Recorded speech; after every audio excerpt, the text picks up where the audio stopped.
प्रत्येक संसारी मनुष्य जगत में उसी प्रकार उलझा होता है जिस प्रकार किसी जन्म में लल जगत के प्रति पूर्ण रूप से आसक्त थी। उस समय उसे जगत भोगों, विषयों, सुविधाओं के अतिरिक्त कुछ भी दिखाई नहीं देता था। यदि उस स्थिति में से निकलकर वह इस स्थिति में आ सकती है, तो विषयासक्त अन्य जीव क्यों नहीं? क्या इसके लिए उन्हें किसी अन्य से अनुमति लेने की आवश्यकता है? क्या उनके शरीर में रुधिर प्रवाहित नहीं होता? या उनके श्वास प्रश्वास की गतिशीलता बंद हो गई है? विघ्न बाधाएं सभी साधकों के सामने आती हैं। यह बाहर से नहीं, अंतर से प्रकट होती हैं।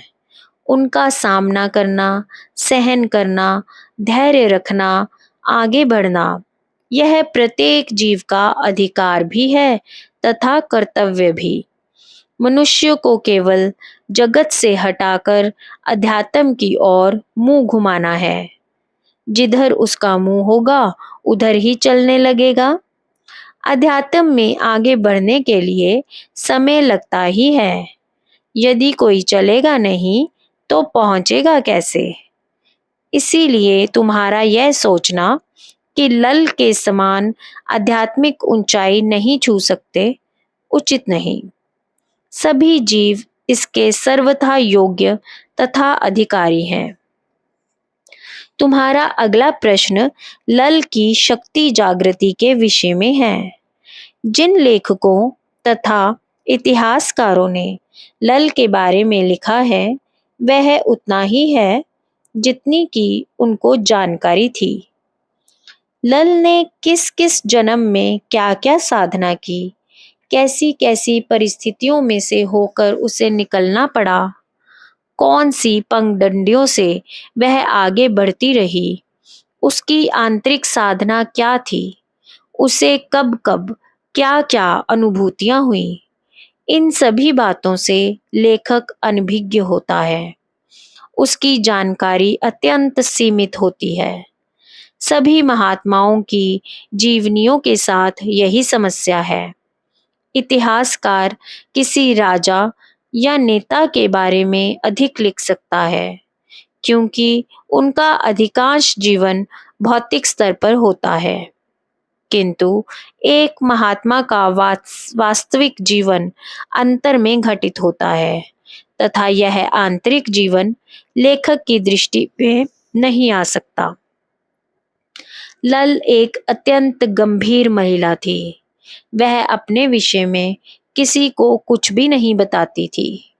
यदि वह हिंसक पशुओं से भरे भयानक वन में, बरसती बरसात में, किसी पर्वत शिखर पर या रात के सन्नाटे में, किसी अंधियारी गिरी कंदराओं में, संसार की नजरों से दूर किसी महापुरुष को मिली, तो किसी को इसका क्या पता उसने कब किस महापुरुष से कहाँ आशीर्वाद लिया, कब उस पर किस महात्मा की कृपा हुई, किसके साथ उसने साधन सत्संग किया।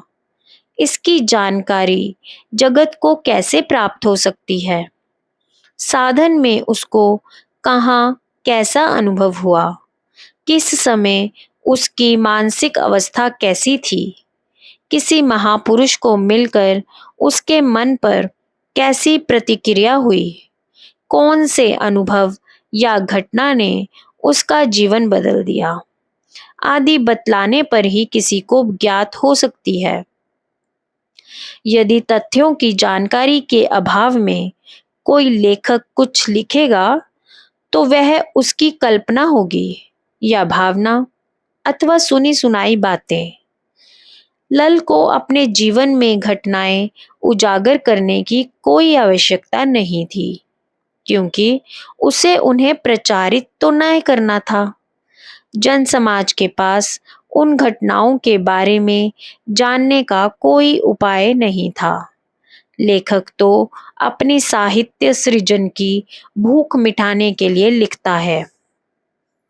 तुम्हें यह जानकर आश्चर्य होगा कि लल भी शक्तिपात में दीक्षित थी।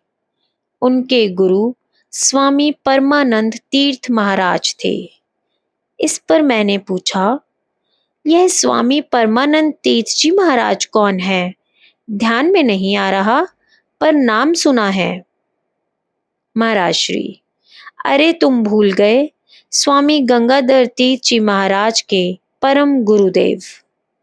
गंगाधर तीर्थ जी महाराज के गुरु स्वामी मुकुंद तीर्थ महाराज तथा मुकुंद तीर्थ महाराज जी के गुरु स्वामी परमानंद तीर्थ जी महाराज।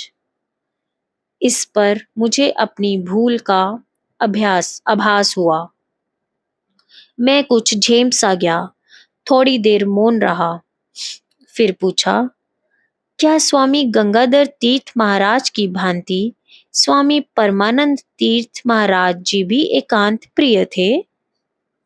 महाराज श्री, उनको भी तथा स्वामी मुकुंद तीर्थ जी महाराज दोनों को एकांत प्रिय था। उस समय शक्तिपात विद्या का गुप्त काल चल रहा था। जन समाज शक्तिपात से अनभिज्ञ था। कहीं कहीं पुस्तकों में पढ़ने को इसका उल्लेख मिल जाता था, किंतु कोई कोई महापुरुष शक्तिपात विद्या की मशाल कसकर थामे हुए था। वे संसार की नजरों से बचकर पर्वतों, रेगिस्तानों, पुराने खंडरों तथा कंदराओं जैसे दुर्गम स्थानों पर रहकर साधनरत थे। स्वामी परमानंद तीर्थ जी महाराज भी ऐसे ही एक महापुरुष थे। वह लल के इस जन्म के गुरु ही नहीं थे, अपितु कई जन्मों से इस उत्तरदायित्व का निर्वाह करते आ रहे थे। यह सुनकर मेरा मस्तिष्क घूम गया। मैंने पूछा, जब अन्य किसी को इस बात का पता नहीं तो आपको कैसे है? महाराज श्री, अनुभव से।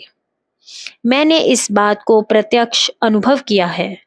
स्वामी परमानंद तीर्थ महाराज से लल की दीक्षा होते प्रत्यक्ष देखा है।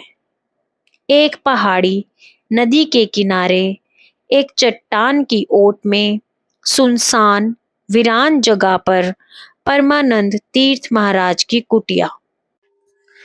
महाराज के समक्ष आसन जमाए लल, दृष्टि दीक्षा, सब कुछ प्रत्यक्ष देखा है। मैंने कहा, यह आपकी कल्पना का साकार रूप भी हो सकता है? महाराज श्री, उस समय मेरी कुछ ऐसी कल्पना थी ही नहीं। यह शक्ति की सूचनात्मक दृश्य दर्शन क्रिया थी। हाँ, उस समय मुझे लल का ध्यान अवश्य था, जिसमें मुझे उसकी दीक्षा का दृश्य दिखाई दे गया। मैंने कहा, आपने बताया कि किसी जन्म में स्वामी परमानंद तीर्थ महाराज लल को शक्तिपात दीक्षा दे चुके थे।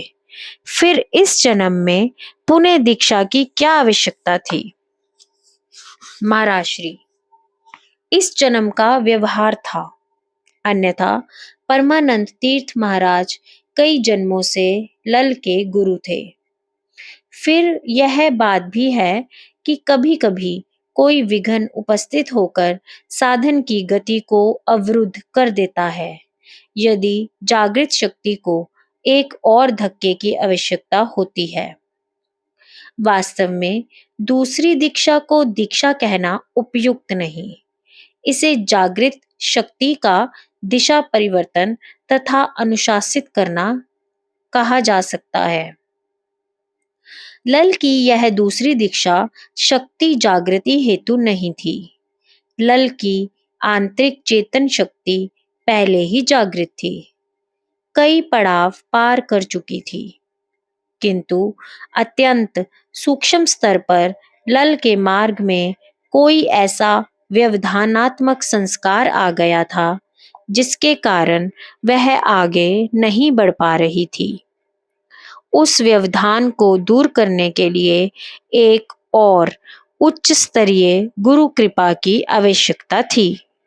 सामान्यतः साधक स्थूल व्यवधानों में ही उलझे रहते हैं।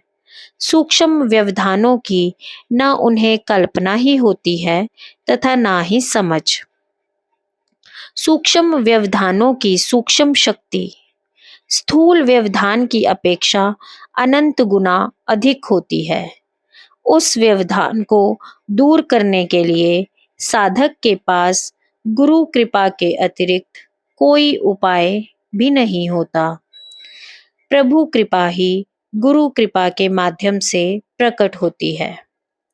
यही लल की समस्या थी, जिसे परमानंद तीर्थ महाराज ने अपनी अहेतुकी कृपा से लल का रोम रोम भिगो दिया। वह कृतकृत्य हो उठी। जन्म जन्मांतर के संशय निवृत्त हो गए।